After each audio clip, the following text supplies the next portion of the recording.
Joining us today on the show is a special guest, Mr. Narendra Taneja. Not only is he an energy expert, but he holds a very strong grasp on how geopolitical situations are changing in the Middle East and of course in the US. Namaste Narendra ji, a very warm welcome to you, sir. We'll start with the turmoil that is being faced by a lot of listed Indian corporates in the Middle East. A lot of costs have gone up, especially on the container side. Inventories are building up, and now we have this overhang of a possible escalation in the crisis between Israel and Iran. How do you see the Middle East as of now, sir? Well, Namaskar, good morning. As you described, when you look at the landscape, the geopolitical landscape of the Middle East in particular, but globally as a whole, which has a huge impact on the price of oil, price of natural gas, container shipping costs, etc., as you know. So, broadly speaking, on the global economy, today the situation is that, oil markets in particular, but markets in general, are very worried about three things. Number one is, of course, the geopolitical situation in the Middle East. We don't know how Iran is going to respond because Iran has yet to respond to what Israel did, in terms of that high-profile killing in Tehran. Secondly, we know that what's going on between Hezbollah and Lebanon and Israel. And at the same time, we know that if Iran responds when it does, which is kind of can happen anytime, any day, actually even today. So then how Iran is going to respond to it and what impact that would have on the global oil supplies for that Mr. Global, transportation channel, the maritime channels, including Suez Canal, Mediterranean, Red Sea, and Arabian Sea, etc. So that's all kind of, in the domain of if, and that's why you see the worry in terms of oil prices in particular.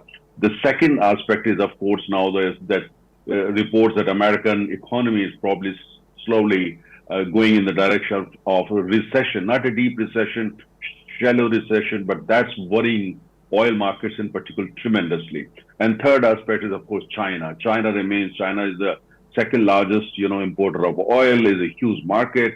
And there, the economy overall, the market senses of economy is not doing very well.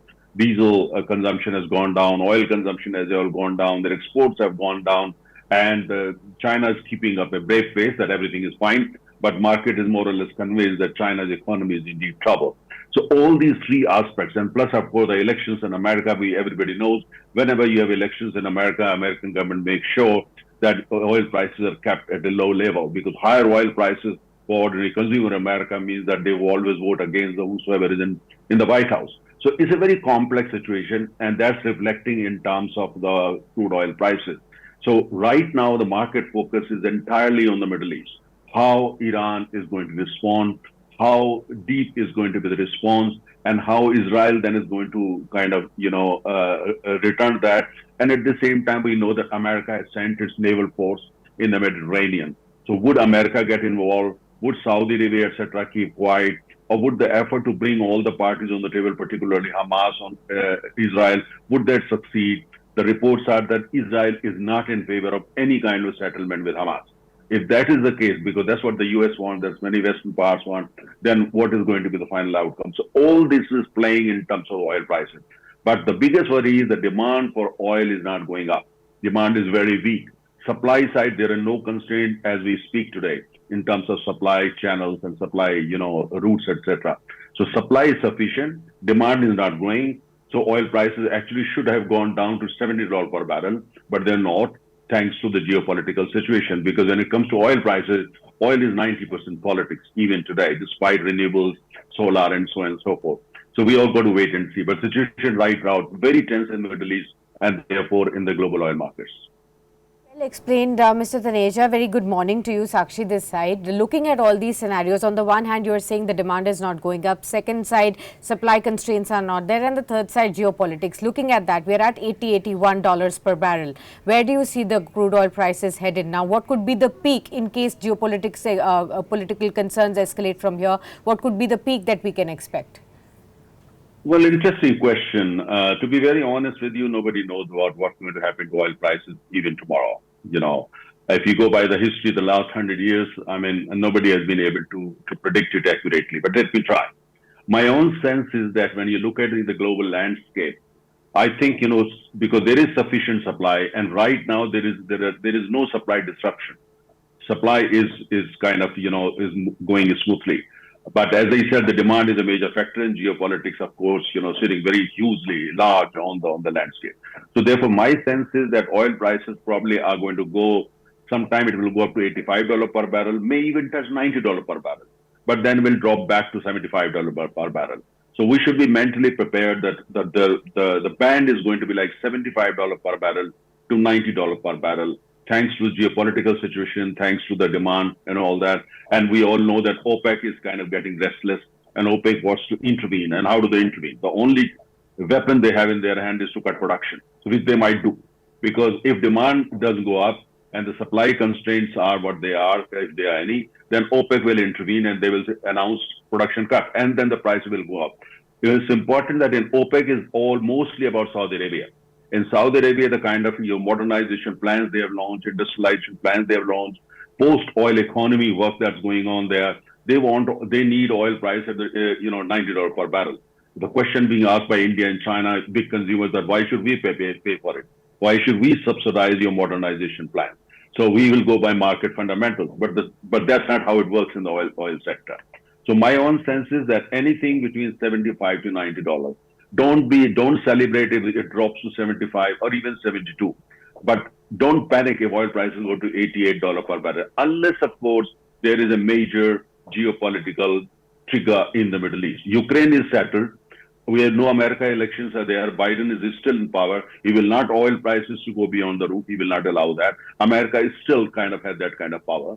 But at the same time, I think it's OPEC now, which is getting restless, very worried, and OPEC might intervene anytime. And if they announce production cut, the oil prices will start moving northwards once again.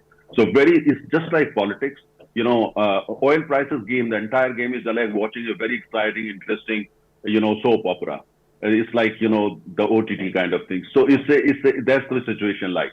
But as I said, $75 to $90, that's going to be the range, unless, of course, there is some major military or, geopolitical upheaval as a new one in the Middle East. If that doesn't happen, 75 to 90, that's the band. Okay. Narendra ji, as you mentioned, a soap opera, I am reminded of a very well-known resident of Old Delhi called Mirza Ghalib, and he once said, "Hota hai saveroz tamasha mere aage."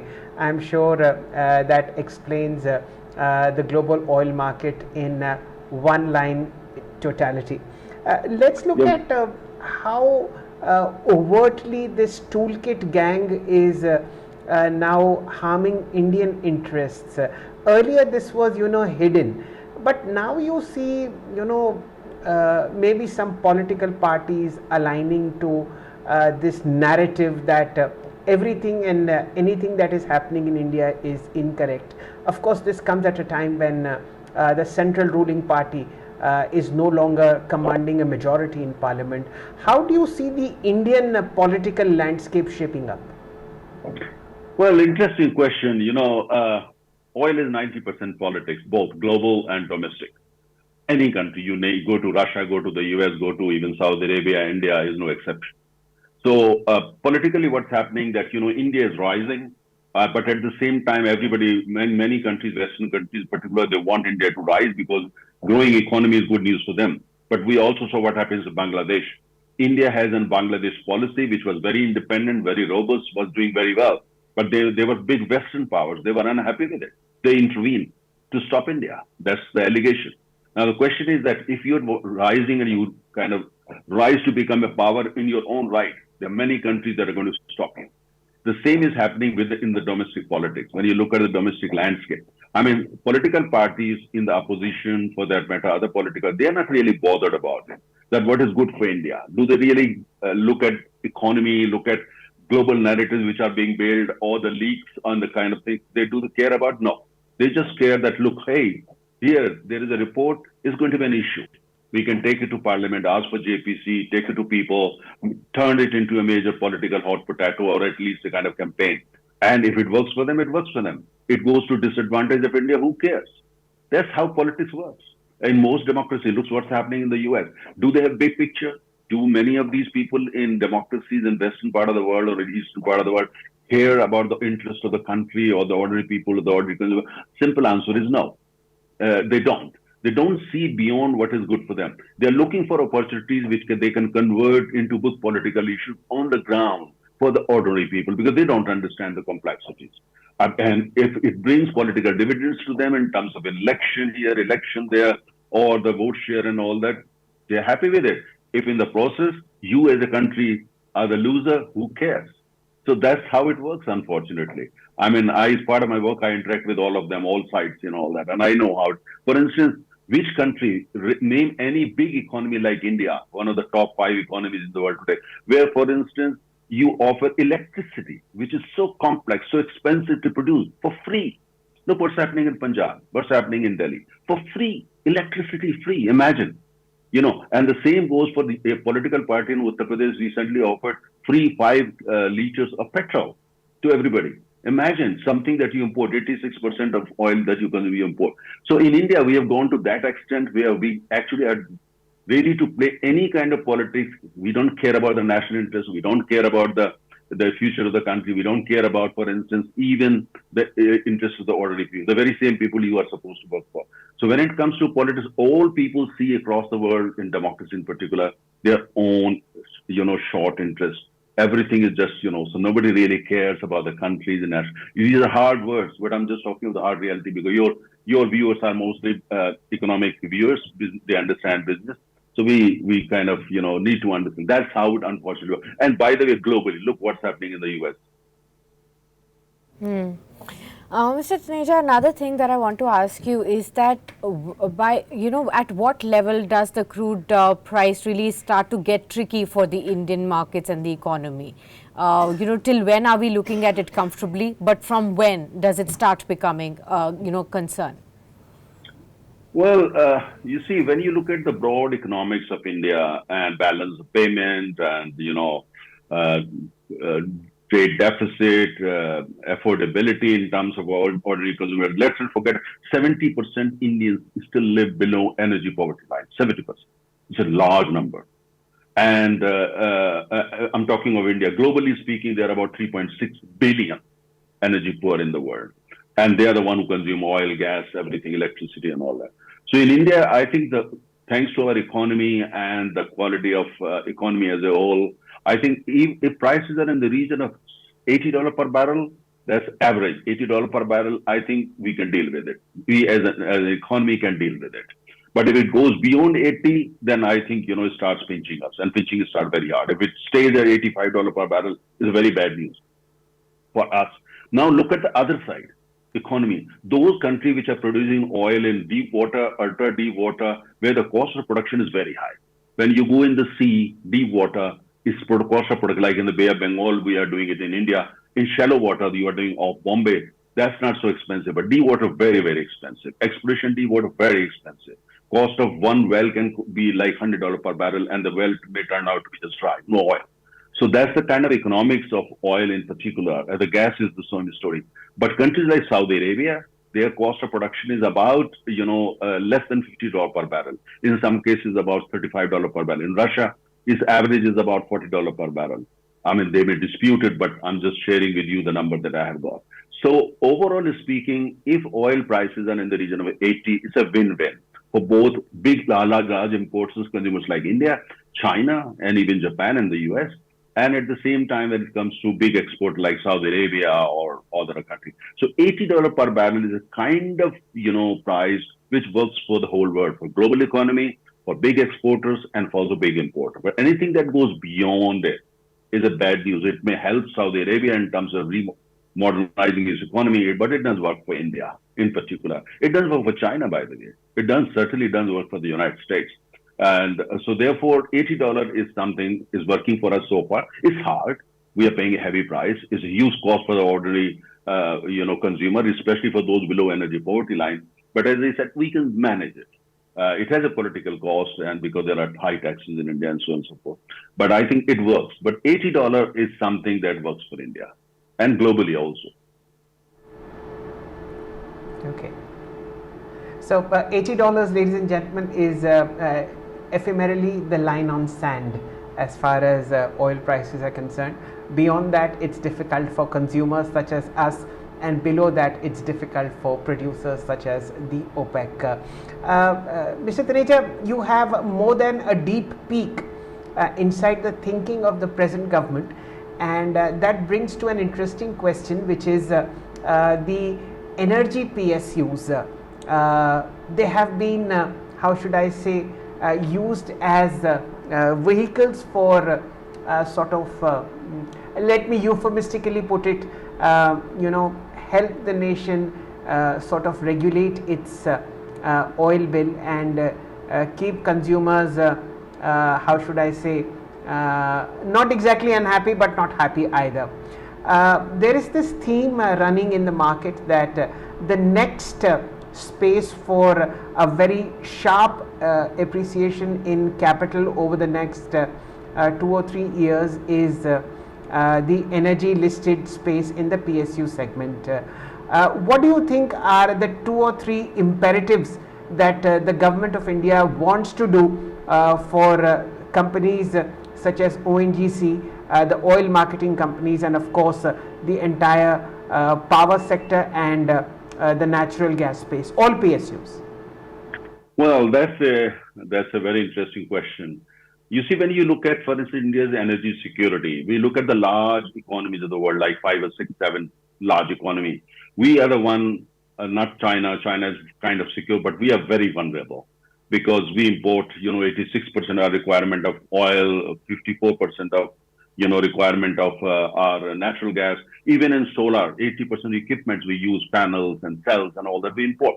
So in terms of energy security, we are extremely vulnerable. So what do? So my own sense is that, when it comes to companies that produce oil, that's the upstream company, ONGC, you have no option but to strengthen it.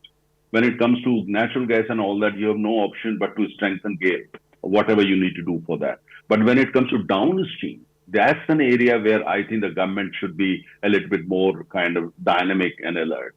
Because we have several companies in the downstream sector, led by Indian Oil, we have Bharat Petroleum, we have private sector companies, we have Hindustan Petroleum, and we have some other small players as well.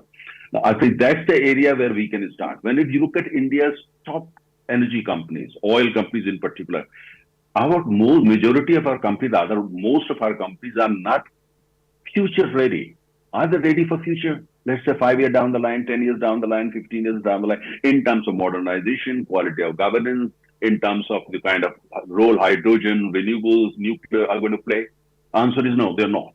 By now, they should have all diversified, for instance, ONGC, Indian Oil, into nuclear in a big way, because nuclear is future, everybody knows it. Now, in such a sense, for instance, my sense is that probably BPCL and HPCL, these are the 2 companies that the government to focus on. And there is a thinking in that direction, we all know that. That what do we do with these 2 companies? Why should government be, for instance, running these 3 large downstream companies, Indian Oil, $100 billion, HPCL, BPCL in the region of 50 to 60, $65 billion. We should do something about at least BPCL and HPCL. So my own sense is that once things stabilize, and if the government can build consensus within the NDA, that's because there are parties which are kind of more left-leaning than others, which are part of the government now. So if they can align, kind of, bring them on the table, then I think the right thing would be to go for privatization of BPCL and HPCL, these 2 companies. But these companies is important, is done the right way, not the kind of effort we made the last time, where we set a deadline and say, okay, we are going to privatize or disinvest in BPCL by 30th of March and so on. That's not how it's going to work. And at the same time, the government, my own sense is, as part of the energy security doctrine, they should make sure that these companies are privatized and these are board-driven. You don't hand them over to XYZ, whether domestic or overseas. It's important these companies are purely board-driven. There are very few purely board-driven countries in India. As an Indian, I worry about it. Where are the board-driven companies in India? There are very few. When you look at the large country, majority of companies are either government-run run by joint secretaries, secretaries of the ministries, or run by promoters. But we are the board-driven company. So I think here we have BPCL and HPCL, which can be transformed, A, board-driven companies, B, truly owned by stakeholders, equity shareholders, and three, at the same time, make them future ready. So they can become a kind of template for other companies, including ONGC, Indian Oil, NTPC, to be emulated. So I think a lot of work. I mean, majority of our company in the energy sector, majority, almost 99.9, they are not future ready. Is NTPC future ready? It's not. ONGC not. Indian Oil not. BPCL not. So there's a lot of work to do for this government, for that matter, we as a whole, the people of the Republic of India. Okay.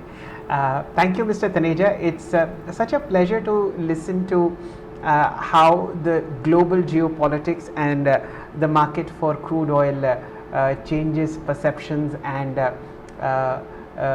sort of manages the entire global market. Thank you so much for your time. As always, it's a pleasure. And we hope that you will be back with us soon. And let's hope that we have a quiet weekend in the Middle East and there is peace all around. Thank you so much for your time, sir. Thank you.